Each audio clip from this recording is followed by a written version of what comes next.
Captain Jake Harrison moved through the cramped corridors of the UEE's Defiance, each step making the old metal frame vibrate faintly. The vessel was ancient, patched together with whatever salvage the crew could scavenge. Reinforced cargo steel, covered gashes where enemy fire had once torn open its hull. Exposed cables dangled from overhead panels that no longer fit. The stale hum of the air recyclers filled every corner, a constant reminder that their survival depended on machines. Long past their prime. Jake paused at a small viewport, staring at the fading glow of Earth shrinking behind them. Many back home believed this mission was a death sentence. The Galactic Council had already warned humanity to remain confined to their own system. It had been 3 years since the last human envoy was expelled from the Council Hall. To the dominant alien powers, humans were savage and untamed. They insisted Earth's people were too reckless to be trusted with advanced tools or a place among civilized races. The bridge door opened with a grinding protest, evidence of another failing. System. Jake stepped inside, where his crew worked silently at their consoles. Each one had volunteered, knowing full well the odds. Commander Lisa Grant stood by the central display, turning as Jake entered. Worry shadowed her face, though Jake had never seen her falter. For 5 years, she had stood at his side, and she knew he would never abandon the innocent. "Captain, we've received transmissions from Kepler Colony," Lisa said, handing him a data pad. "The signals are faint, but the message is clear. The Zephyrian Empire is bombarding them from orbit. They beg for aid, but no one else is responding." Jake scanned the words, anger rising. Kepler was home to 50,000 settlers, families, children, elders, who had left Earth for a chance at peace. With no defenses, they were powerless against the Empire's brutality. "How many ships at Kepler?" Jake asked, lowering himself into the worn captain's chair that had carried him through countless journeys. "At communications, Lieutenant." Dan Wright's fingers flew across sensor controls. "At least 200 Zephyrian warships, Captain, all larger, all carrying modern armaments. The colony is completely encircled." Jake's gut clenched, but his voice was steady. "Set course for Kepler. Maximum speed." Engines roared as the Defiance accelerated. The bridge grew silent, the weight of their decision pressing on every soul. 1 human vessel against 200. Never before had humanity dared face such impossible odds. Yet the Zephyrian Empire was infamous across the stars for their massive warships and veteran commanders made the Empire feared across the stars. Their designs were centuries ahead of anything humanity could craft. From the back of the bridge, Chief Engineer Ben Carter spoke grimly. "Sir, our weapons are still untested. We've never used them in actual combat. The new fusion cores may overload if every gun fires at once." Jake nodded, eyes sweeping across the 30 souls who stood as the only barrier between Kepler's settlers and annihilation. The Defiance carried armaments developed in secret labs over 2 years. While other civilizations perfected elegant, efficient systems, humans had taken another route. Their designs were blunt, brutal, and built solely to annihilate. "How much output can we draw from the reactors?" Jake asked, watching the stars drift as the ship shifted course. "More than any vessel our size has ever wielded," Ben answered, a grin tugging at his face. "The aliens dismiss our fission. And fusion is crude because of the heat and radiation, but they don't realize it was intentional. These cores deliver 3 times the yield of Zephyrian units of equal mass." From communications, Amy Brooks raised her hand. "Captain, the Galactic Council is transmitting. They demand we return to Earth immediately. Any human ship found beyond Sol will be destroyed without hesitation." Jake gave a sharp, humorless laugh. "Send back our thanks, Amy. Tell them, Earth appreciates their warning, but we have lives to save." The Defiance surged forward, crew preparing for war. In the armory, soldiers loaded specialized munitions crafted to shatter alien shielding. Tungsten penetrators, denser than steel, heavy as men, capable of tearing through nearly anything when fired at immense velocities. Each could traverse a system in minutes. Dr. Kate Murphy, weapons officer, ran her final checks. She had been among the engineers who had berthed the cannons in hidden Earth facilities. "Captain, all systems green. Hellstorm batteries are loaded, targeting matrices online. We've got ordnance for half an hour of sustained fire." "And if 30 minutes isn't enough?" Lisa asked, staring at tactical projections. "Then it has to be," Jake replied, rising to address them all. The bridge hushed. "In hours, we'll face the greatest armada ever assembled against humankind. The galaxy thinks we're frail, primitive. Our ship a patched relic held together by luck and scraps. They're right about the scraps, but wrong about everything else." 3 years. Alien powers had treated humanity as violent children, too dangerous to trust, too weak to respect. They had fenced Earth in, ignored her pleas for protection, and abandoned her colonies to raiders. Jake's voice hardened. "Today they'll learn what comes of threatening our people." His gaze swept across the bridge.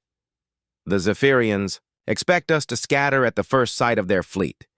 Instead, we'll strike harder than they've ever been struck. We'll remind them humanity never abandons its own." Steeled, the crew returned to their stations. Stars stretched across the black as the Defiance burned toward fate. Far behind, Earth spun in quiet orbit, unaware her children were about to reshape galactic order. Ahead, the Zephyrian fleet coiled around Kepler like predators circling prey. Admiral Vexathera, aboard his flagship, believed the colony would fall before nightfall. He knew nothing of the lone warship bringing weapons that could redefine combat itself. Dropping from hyperspace at the system's rim, the Defiance instantly detected the massive blockade. 200 alien cruisers, a glittering storm blotting the light. Each twice their size, sheathed in crystalline armor that warped the starlight. Their formations were flawless, flowing with mechanical grace. Jake studied the tactical feed, counting hulls. He had seen Zephyrian craft before, but never so many together. Elegant curves and blue glowing cores made each vessel look more sculpture than weapon. Beauty was their pride. "Captain, multiple scans incoming," Dan Wright reported quickly. "They seem surprised. There's chatter flooding their networks." On his flagship Eternal Serenity, Admiral Vexathera leaned forward in his command. Thrown as the human vessel appeared on his display. Tall, angular, with translucent pale skin, the alien commander narrowed his eyes. His translucent skin revealed the steady pulse of blue blood within. 4 arms moved with precise grace as he manipulated the flagship's controls. Wide, luminous eyes displayed amusement rather than concern at the sight of a lone human vessel. "Patch me through to the primitive ship," Vexathera ordered smoothly. "I wish to hear their captain before they are destroyed.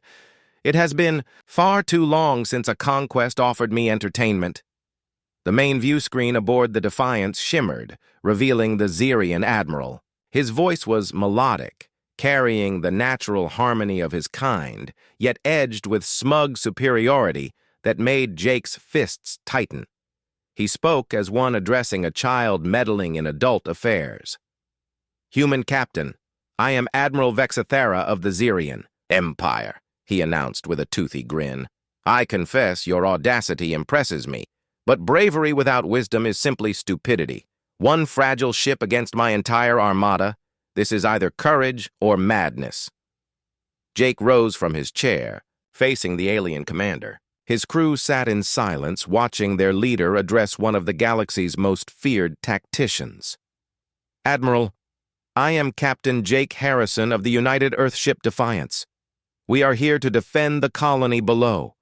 Withdraw your fleet immediately." The bridge of the Eternal Serenity erupted with laughter. Officers struggled to contain their amusement at the humans' absurd demand. Vexathera silenced them with a raised arm, then replied with feigned sympathy. Captain Harrison, your species astounds me. 30 souls in a ship cobbled together, from scrap, facing 200 of the galaxy's finest. Yet you dare demand our retreat. Is mathematics beyond human comprehension? Across the stars, alien spectators tuned in to watch what they believed would be humanity's humiliation. Broadcasts reached council halls and academies where the engagement would be studied as a lesson in the folly of primitives. Betting pools opened on how long the defiance would last once fire was exchanged. Captain, we're intercepting chatter across their fleet, Amy Brooks reported. They're mocking us, placing wagers on our destruction. Several ships have even powered down their main batteries, convinced we're not worth the expenditure.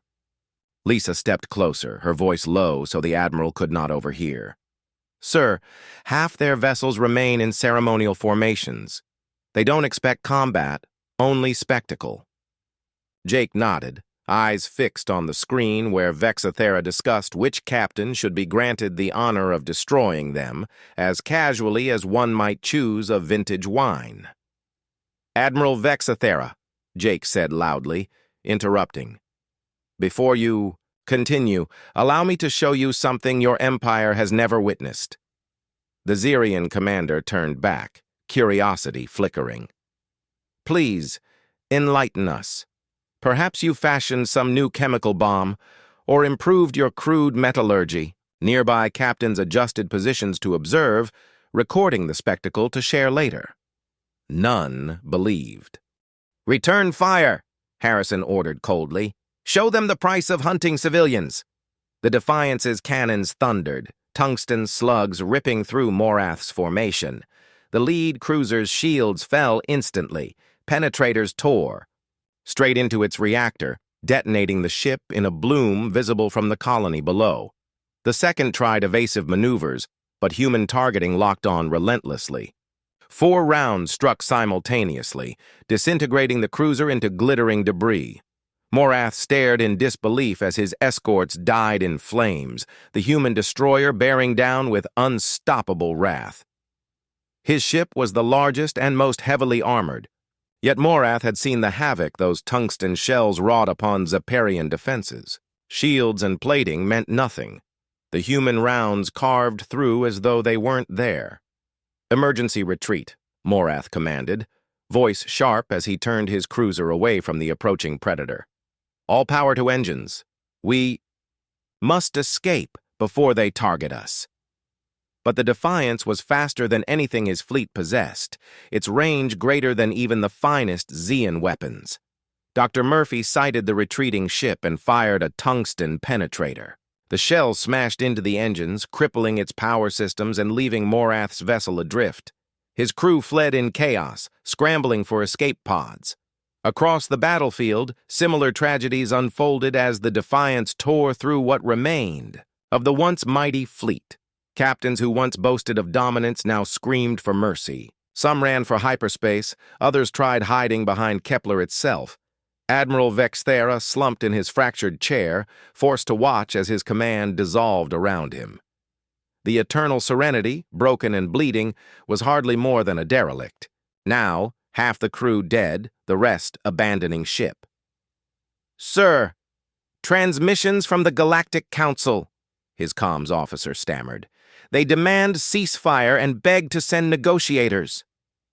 Vexathera barked a bitter laugh.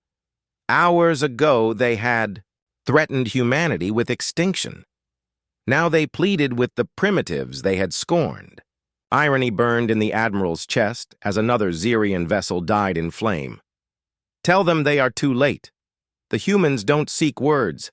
They want the galaxy to learn never to underestimate Earth. The Defiance swept through the wreckage, like a predator among dying prey. Each blast birthed another fireball. Each volley shattered another would-be conqueror. Captain, transmission from Kepler Colony, Amy Brooks reported. They want to thank us. They never believed anyone would risk everything for simple farmers and miners. Jake's fury softened. 50,000 souls lived below. Ordinary. People chasing a better future. They deserved safety. Because they were human. Tell them Earth never abandons its children, Jake ordered, eyes fixed on the battlefield as enemy formations disintegrated. The fight here was ending. The true war, he knew, was only beginning. Humanity's place among the stars had been claimed in fire. 4 hours after the first shot, the last Zahirian ship limped away into hyperspace. Jake stood on Defiance's bridge, watching wreckage drift where 200 warships once threatened innocence. His own vessel bore scars, shattered plating, gutted weapon mounts, 3 dead crew whose sacrifice shielded 50,000 lives. "Damage report," Jake requested, settling into his chair. It felt different now. He was no longer merely a captain. He was proof that Earth could stand against the galaxy. Carter's tired voice came steady. "Engines at 60%, half our weapons gone. But the new systems outperformed expectations." Lisa Grant handed him battle tallies. "Sir, 1 to 73 enemy vessels destroyed, most others crippled. Only 27 escaped." Jake read the data with awe, not pride. Humanity's primitive tungsten and fusion had outmatched centuries of alien innovation. "Are we still receiving colony transmissions?" Jake asked, gazing at Kepler below, now safe. "Yes, sir," Amy replied with a smile. "They're celebrating, calling us heroes." "Governor Peterson wants to rename the capital Harrison." Jake shook his head. "Tell him the city keeps its name. We didn't come for glory. We came because it was right." Then the comms board lit with signals from every corner of the galaxy. The same powers that once ignored Earth's pleas now begged for talks, offering alliances, even council membership. Jake laughed at the reversal. "Hours ago they threatened us. Now they want friendship. Tell them Earth will answer once we're home." Kate Murphy joined, reporting new requests flooding in. Trade deals, pleas for technology once dismissed as crude. The irony stung. For years, aliens denied humanity their secrets. Now they begged for Earth's. The galaxy's balance had shifted in one battle. "Sir, transmission from Admiral Vex Thera," Dan Wright announced. Jake considered. Refusal, then nodded. "Put him on." The screen showed not a bridge, but an escape pod. Vex Thera looked beaten, aged, his empire in ruins. "Captain Harrison," he said with weary respect, "you've changed how the galaxy sees your people. We underestimated you and paid for our arrogance." Jake met his gaze, hearing the words not as condescension, but as soldier to soldier. "Admiral, your empire erred when it threatened civilians. Humanity will never permit such attacks." Vex Thera inclined his head.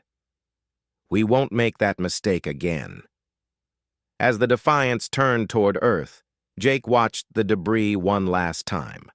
Across the stars, news of humanity's defiance already spread, igniting hope in resistance fighters and sending alien strategists scrambling to rewrite doctrine.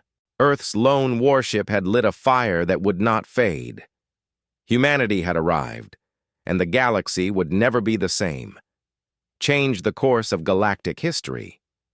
Jake lifted a photo of a fallen crewmate, smiling beside his family back on Earth. The man had known the risk, that he might never hold his wife and children again, yet still chose to stand and fight.